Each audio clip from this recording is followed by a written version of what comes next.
আমার স্কুল তোমার স্কুল সবার সেরা সেই ধূপগুড়ি হাই স্কুল আবার শিরোনামে।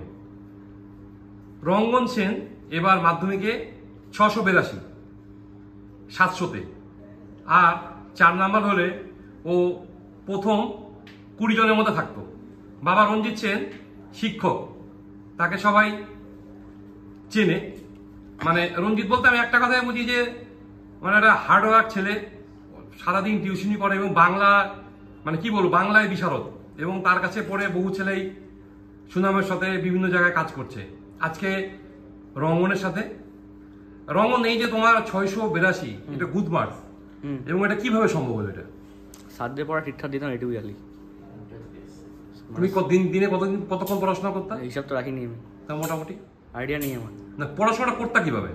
সাধ্যে ছাড়া যখন পড়া যেত ওটা করতাম, ব্যাস হয়ে যেত আমার। তাও এবারে যে কয় ঘন্টা পড়তা? এভারেজ 8-9 ঘন্টা তো হতো। তোমার আগামীতে স্বপ্ন কি? বর্তমানে নিট দেওয়ার ইচ্ছা আছে। হ্যাঁ, নিট মানে ডাক্তার হওয়ার ইচ্ছা? ডাক্তার হচ্ছে। আচ্ছা, 11-12 তুমি ধূপগুড়ি স্কুলে পড়ছো, তারপরে তোমার নিটের প্রস্তুতি, সেটা কি নিটে কি তুমি কোনো অনলাইন কোচিং এর ব্যাপার আছে? হ্যাঁ, এবং তোমার গ্যাপের ব্যাপার আছে কোনো, যে আমি 1 বছর ড্রপ দিব? ইচ্ছা তো নেই, যেমন ইচ্ছা নাই। তার মানে তুমি রানিং এ ডাক্তার হচ্ছে। এই ডাক্তার হওয়ার স্বপ্নটা তোমার কিভাবে জাগলো? বাবার একজন স্টুডেন্ট আছে আনসুর স্বপ্ন, উনিও ও রাজ্যে পরিশ্রম পেয়েছিল উচ্চ মাধ্যমিকে, তো ওকে দেখেই আমার অনুপ্রেরণাটা আসে। তুমি কি জানতা যে এবার তুমি কি জানতা যে তুমি 600 পেয়েছিল? আনএক্সপেক্টেড। মানে কত টার্গেট কত ছিল তোমার? 670 জায়গায় তুমি 600 মানে 12 নম্বর বেশি পেয়েছো। আচ্ছা, যারা আগামী বছর মাধ্যমিক দিবে তাদের ক্ষেত্রে তোমার কি পরামর্শ? সাধ্যে পড়া ঠিকঠাক দিতে। সাধ্যে পড়া ঠিকঠাক দিলে কি হয়ে যায়? নিজেকে পড়তে হবে না? নিজেকে পড়তে হবে। মানে সাধ্যে পড়াইলে কি, সাধ্যে পড়াইলে মানে একটা ফ্লোটা ভালো আসে। মানে আমি তো দেখি, আমি গত কয়েক বছর ধরে ভিডিওগুলো করতেছি, মানে টপারদের মাধ্যমে একটা উচ্চমাধ্যমিক টপার, কিন্তু দেখা যাচ্ছে কি পরবর্তীতে অনেক হারিয়ে যাচ্ছে, মানে তাদেরকে খুঁজে পাওয়া যাচ্ছে না। তো এই যে একটা ফোকাস তোমার মধ্যে আমি যেটা একটা দেখতেছি, একটা ইনার ফোকাস দেখতে পাচ্ছি, এবং সেটাকে তুমি কিভাবে রাখো? মানে এই যে সবসময় তাজা থাকা, মানে একটা ফোকাস থাকা, যে ভালো পড়াশোনা করতে হবে, ভালো নাম্বার পাইতে হবে, এটা কিভাবে করো? সম্ভব কিভাবে? এটা আপনি আসে, আপনার ভিতর থেকে আসে? ভাবি তো না কিছু। হ্যাঁ, কিছু আলাদা করে ভাবি না তো। আর তোমার বাবার ভূমিকা কি আছে এখানে? বিশাল। কিরকম ভাবে বিশাল বলতে? অনেক কিছু বলতে কিরকম বলো?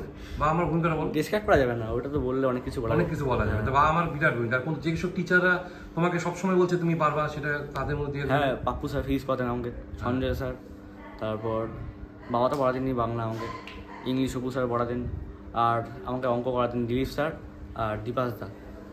এনারা ভালো। তুমি তো টিচার, মানে হ্যাঁ, ভূগোল কিশোর স্যার পড়াতেন, আর ইতিহাস। মানে এত টিউশন, তার মাঝখানে নিজে পড়ার ব্যাপারটা আছে। প্রত্যেকদিন একটা অনেকটা সময় টিউশনিতে চলে যেত, তারপরে বাড়িতে যে পড়া, টায়ার্ড হওয়া, মানে হয়ে যাওয়া, ঘুমায় পড়া, এইসব ব্যাপারগুলো কিভাবে মেকআপ করতা? হয়ে যেত, সব হয়ে যেত। মানে ভিতরে একটা ফোকাস সবসময় ছিল। ফোকাস কিনা জানি না ঠিকঠাক, কিন্তু হয়ে যেত। আমি ধূপগুড়ি হাই স্কুলের প্রধান শিক্ষক গুণবাবুকে আমি ধন্যবাদ জানাই, কারণ ওনার নেতৃত্বেই এবার ধূপগুড়ি হাই স্কুল জেগে উঠেছে, এবং আগামীতে আরো ভালো ভালো ছেলে ধূপগুড়ি হাই স্কুল থেকে বেরোবে। তো এই বছর ধূপগুড়ি তো সেরা বেশ কয়েকজন ছেলেই তো অনেক ভালো নাম্বার পেয়েছে। তার 2-1 নাম বলো। রনি কর্মকার কত পেয়েছে? 669, অরিত্রা কুন্ডু 669। বাহ, ভেরি গুড। আচ্ছা, আমরা ওর স্বপ্নকে আমরা স্বাগত জানাই, আগামী অনেক বড় জায়গায় যেতে পারে। নমস্কার।